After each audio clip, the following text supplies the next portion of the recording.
ഞാനേ ഇന്നലെ ഒരു സ്വപ്നം കണ്ടു. എൻ്റെ ഉപ്പ വലിയ മുതലാളിയായി, ഭയങ്കര പത്രാസിലാ മൂപ്പര നടത്തം. മുതലാളിയായപ്പോൾ ഉപ്പ ഒരു അഹങ്കാരിയായി മാറി. ഞങ്ങളുടെ നാട്ടിലെ പോസ്റ്റ്മാൻ മുമ്പും പലവട്ടം എത്ര കത്തും കൊണ്ടുവന്നതാണ്. വാപ്പ ഐപോഡിൽ കളിച്ചുകൊണ്ടിരിക്കുമ്പോൾ പോസ്റ്റ്മാൻ ഇന്നും ഒരു കത്തും കൊണ്ട് വന്നു.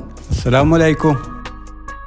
നിങ്ങളെന്താ എന്നോട് കത്ത് വാങ്ങാത്തത്? ആരാ ഇപ്പം കത്തെല്ലാം കൊണ്ടു നടക്കണത്? ഒരു മെയിൽ അയച്ചാ പോരടോ. ഈ വർത്താനം അയാളുടെ പ്രൊഫഷനെ അപമാനിക്കുന്ന രീതിയിലായിരുന്നു. അപ്പ പറഞ്ഞ സ്ഥല ഇപ്പാണ് ഉപ്പ മടക്കിയത്.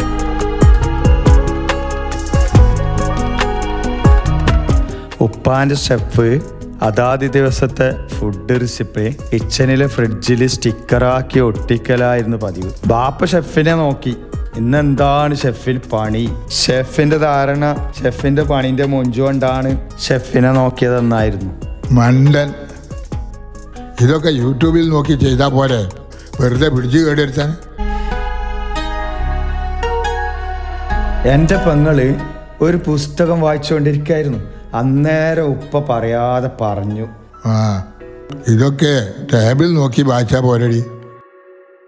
ഉപ്പ കച്ചവടത്തിന് പോകുന്നതിന് മുമ്പ് ഷെഫിനെ വിളിച്ചു. എനിക്കൊരു കോഫി.